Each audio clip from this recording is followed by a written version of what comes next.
I have been watching General Hospital for so many years that sometimes it feels less like a television show and more like a place I have lived in quietly, faithfully through seasons of my own life. And I have to say, what is happening right now with Chase, Brook Lynn, and Willow has stirred something deep in me that I cannot easily shake off, because this is not just another dramatic twist.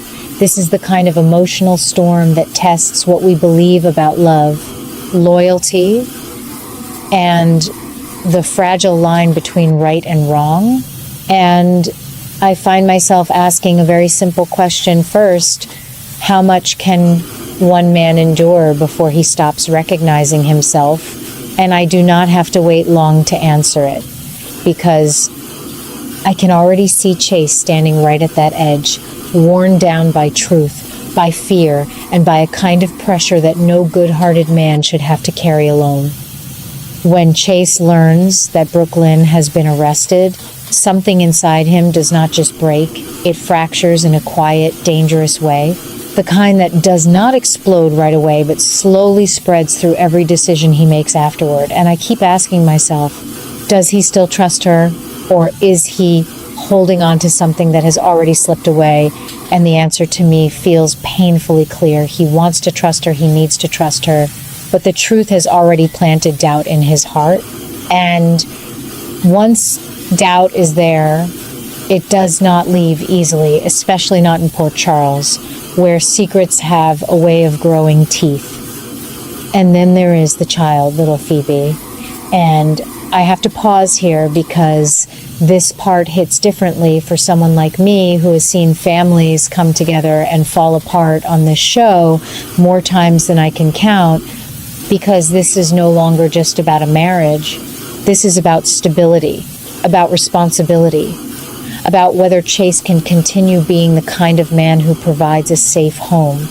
And I ask myself, who will stand beside him now when everything is unraveling? And the answer comes back with a name that makes me uneasy, because it is not just any name, it is Willow. Now, I want to be fair, because I have watched Willow grow. I have seen her regret past choices. I have seen her try to become a better woman, and I truly believe there is goodness in her. But goodness does not always prevent damage, and sometimes it even disguises it. And that is where my concern begins. Because when Chase is at his weakest, when he is desperate for support, for comfort, for someone to understand the impossible situation he is in, Willow steps into that space. And I have to ask, is she helping him, or is she quietly reshaping his path for her own emotional needs? And I do not say that lightly. But this show has taught me that intentions and outcomes are rarely the same thing. There is also something deeply troubling about the idea that Chase might cross a line he once would never have considered. And I do not rush to judge him, because I understand pain, I understand loneliness, and I understand what it feels like when the person you built your life around suddenly becomes the source of your confusion. But still, I cannot ignore the possibility that he may justify a betrayal in the name of emotional survival. And I ask myself, would that make him a different man? Or would it simply reveal a side of him that has been pushed too far? And I think the answer lies somewhere uncomfortable in between, because even good people can make choices they later regret when they feel cornered by circumstances. What troubles me even more, though, is the sense that Willow may not be entirely passive in all of this. And I hesitate here because I do not want to paint her as something she may not fully be. But there is a pattern forming, a subtle one, where she becomes the solution to Chase's problems at just the right moment. And I cannot help but ask, is that coincidence, or is it something more calculated? Something that even she may not fully admit to herself, and that question lingers longer than I would like, because if there is even a hint of manipulation, even unintentional, then Chase is walking into something far more dangerous than heartbreak. At the same time, Chase's determination to help Brook Lynn, even from behind bars, adds another layer that I find both admirable and concerning. Because loyalty is a beautiful thing, but blind loyalty can lead a person into harm, and I ask myself, is he trying to save her, or is he trying to save the version of their life that no longer exists? And I think many of us who have watched this show for decades know how often characters cling to something that is already gone, simply because letting go feels too much like failure. And then comes the part that truly keeps me up thinking. The idea that Chase himself may be in danger, not just emotionally, but physically or strategically, depending on how far this situation escalates. Because if Willow's involvement grows deeper, if her influence over his decisions increases, then he may find himself pulled into circumstances he does not fully understand. And I ask, who is protecting him while he is trying to protect everyone else? And that is where the tension tightens, because right now I do not see anyone stepping in to steady him, and that absence feels intentional, like the story is quietly guiding him toward a fall that will be difficult to recover from. I have seen many storylines come and go on General Hospital, but the ones that stay with me are the ones where the emotional stakes feel real, where every decision carries weight, and this right here feels like one of those moments, because it is not just about what happens next. It is about how these characters will live with what they choose to do, and I find myself leaning forward, not because I am excited in a simple way, but because I feel that familiar tension, that slow, steady pull that says something important is about to change, something that will not easily be undone. So I ask one last question, the kind that I have learned to ask after all these years.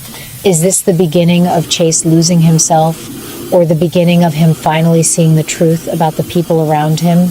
And I wish I could answer that with confidence, but the truth is, I cannot. And maybe that is exactly why I keep watching, because in Port Charles, the answers never come easily, and the cost of finding them is always higher than anyone expects. I have to admit, the more I sit with this storyline in General Hospital, the more uneasy I feel, because what we may be watching unfold between Willow and Chase is no longer just emotional confusion or misplaced loyalty. It is something darker, something that carries a quiet but dangerous intention beneath the surface. And I keep asking myself one question over and over: how did it come to this? How did a woman like Willow reach a point where she might use a man like Chase, not for love, not for comfort, but as a tool? And the answer, as unsettling as it is, begins to take shape when I look at how fragile Chase has become in recent days. Chase is not thinking clearly, and I do not blame him, because everything in his life has been shaken at once. His trust in Brook Lynn, his role as a protector, his responsibility toward Phoebe, and now the weight of uncertainty pressing down on him from all sides.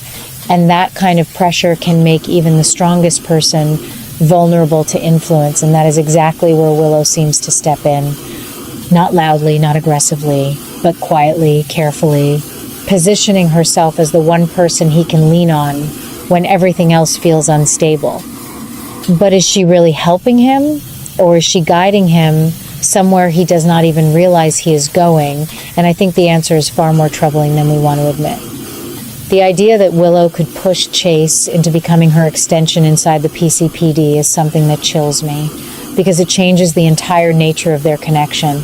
It turns trust into leverage and compassion into control, and I cannot ignore the possibility that she may begin to use what she knows about him, his fears, his guilt, his desperation to hold on to some sense of purpose, to quietly shape his actions in ways that serve her own hidden agenda, especially when it comes to Drew.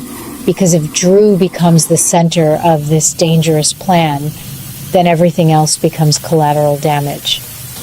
And here is where the story takes a truly disturbing turn, because poisoning is not a crime of impulse. It is a crime of patience, of planning, of cold intention. And if Willow is truly moving in that direction, then she is no longer reacting to circumstances. She is creating them.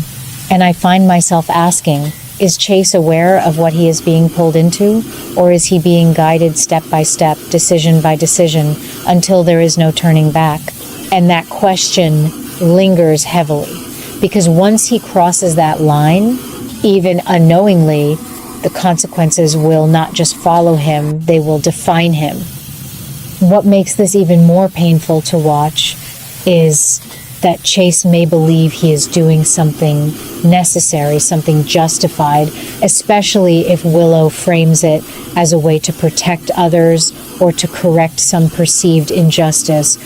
And I have seen this pattern before on this show, where a character convinces themselves that a terrible act is somehow the lesser evil, and by the time they realize the truth, it is already too late. And I worry deeply that Chase is walking directly into that kind of trap, not because he is weak, but because he is too willing to sacrifice himself for what he believes is right.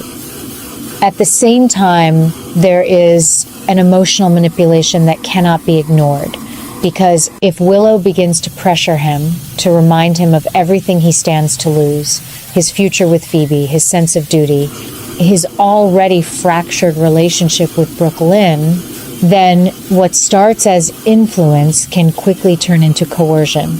And I do not use that word lightly, because coercion does not always look like force. Sometimes it looks like quiet insistence, like carefully chosen words, like making someone feel that they have no other choice. And if that is what is happening here, then Chase is not just making a mistake, he is being pushed into one. And that is where the true danger lies, not just in what happens to Drew, but in what happens to Chase himself. Because once he becomes part of something this dark, even if it begins under pressure, it changes him, it leaves a mark that cannot be erased. And I find myself wondering who will be there to pull him back when he finally realizes what he has become, or worse, what he has been made into.